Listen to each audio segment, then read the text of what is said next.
Na manhã ensolarada de 1º de novembro de 1755, Lisboa viveu um dos dias mais dramáticos de sua história. Era dia de Todos os Santos, e a cidade estava repleta de fiéis em igrejas ou pessoas reunidas em casa, aproveitando o feriado religioso. Por volta das 9h30, subitamente, um poderoso terremoto, com o epicentro situado no Atlântico, cerca de 200 a 300 quilômetros a sudoeste de Lisboa, começou a sacudir a terra de uma forma jamais sentida pelos habitantes da capital portuguesa. A força do abalo foi imensa, estimada por sismólogos modernos entre 8,5 e 9 graus na escala Richter, o que faz dele um dos maiores terremotos da história europeia de que se tem registro. Os relatos são impressionantes. Houve 2 ou 3 abalos, precedidos por um estrondo subterrâneo, e a terra tremia de modo aterrador, com as ruas estreitas, casas, igrejas e palácios ruindo em massa, e o caos tomava conta de toda a gente. As estruturas medievais da cidade, frágeis e próximas umas das outras, não resistiram e caíram sobre fiéis, moradores ou transeuntes. A cidade ficou coberta de ruínas, corpos esmagados, gritos de desespero, pedras caídas e uma poeira sufocante. A sensação de fim do mundo se espalhou rapidamente, ampliada por lamentos e atropelos desesperados de quem tentava fugir para as zonas mais seguras. Muitos lisboetas que sobreviveram aos desabamentos correram para a Baixa de Lisboa, próxima ao rio Tejo, ou para o Porto, julgando que ali estariam mais protegidos. No entanto, aproximadamente meia hora após o início do terremoto, foram atingidos por um enorme tsunami, causado pela movimentação do fundo oceânico durante o abalo. Uma série de ondas, entre 6 e 20 metros de altura conforme estimativas, invadiu a cidade, arrastando pessoas, embarcações, animais e destruindo ainda mais o que havia restado. O tsunami foi tão intenso que houve registros de ondas atravessando o Atlântico e atingindo a costa brasileira, especialmente em estados como Pernambuco e Paraíba, onde a água subiu até 1,90 metros e avançou quilômetros terra adentro. Após a destruição inicial, o terror continuou com o surgimento de múltiplos incêndios, alimentados por velas acesas, fogões e altares nas igrejas, locais lotados pelo feriado religioso. Muitos prédios caíram em chamas, e o fogo se espalhou por toda a cidade, durando 6 dias e consumindo tudo em seu caminho. Entre as construções destruídas estavam palácios, igrejas, prédios históricos, a recém-inaugurada Ópera do Tejo, bibliotecas, hospitais e mercados. Estima-se que cerca de 10.000 edifícios tenham sido perdidos, incluindo também a Biblioteca Real, que guardava mais de 70.000 volumes raros. O número de mortes provocadas pela combinação de terremoto, tsunami e incêndio varia bastante, devido à confusão e ao caos do momento. Parte dos sobreviventes morreu afogada pelas ondas, parte esmagada pelos desabamentos, e muitos sucumbiram às queimaduras dos incêndios. Os cálculos apontam para cerca de 20.000 a 100.000 vítimas fatais, e uma cidade cuja população girava em torno de 200.000 habitantes na época.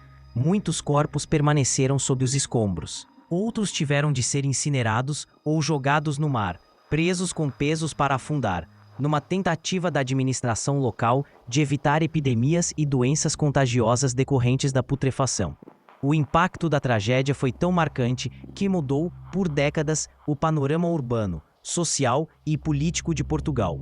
Liderada por Sebastião José de Carvalho e Melo, futuro Marquês de Pombal, a reconstrução da cidade buscou não apenas restaurar o esplendor perdido, mas reinventar Lisboa.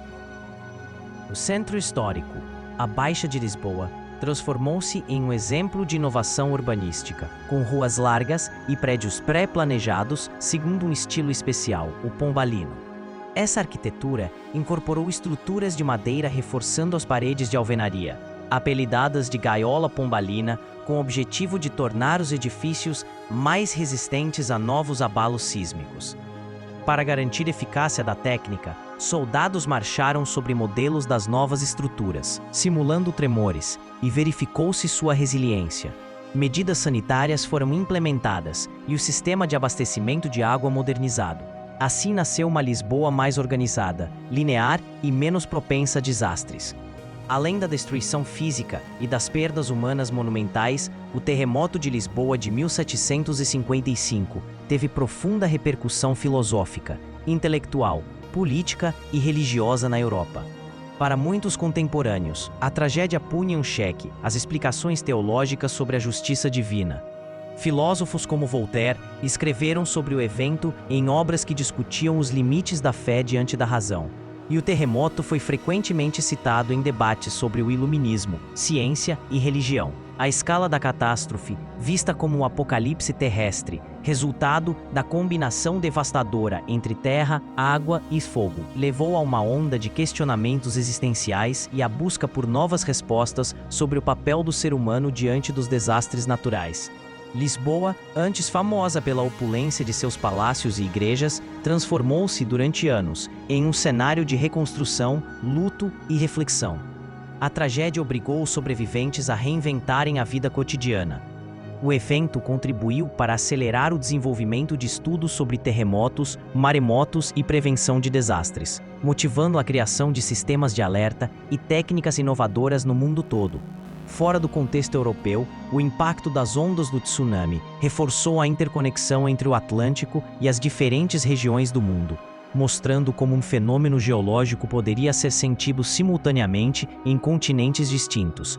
A memória do terremoto de 1755 persiste na cultura portuguesa contemporânea como símbolo da resiliência diante do sofrimento absoluto. Livros, poemas, crônicas e pinturas retrataram as cenas de horror e superação enfrentadas pelos habitantes daquela Lisboa arrasada. O evento está na raiz do pensamento moderno sobre riscos naturais e a convivência entre cidades e desastres. O desastre revelou não apenas a vulnerabilidade das construções e sociedades, mas também inspirou uma nova era de racionalidade, planejamento e combate ao acaso humano. Em suma, o Grande Terremoto de Lisboa de 1755 mudou profundamente a história da cidade, de Portugal e da Europa, influenciando desde a arquitetura até a filosofia moderna e demonstrando a força imprevisível da natureza diante da civilização humana. Num dia de fé e comunhão, os lisboetas foram súbitos lançados no abismo do inesperado, obrigados a reconstruir a vida e o espaço urbano com base na ciência, na solidariedade e na esperança de dias melhores.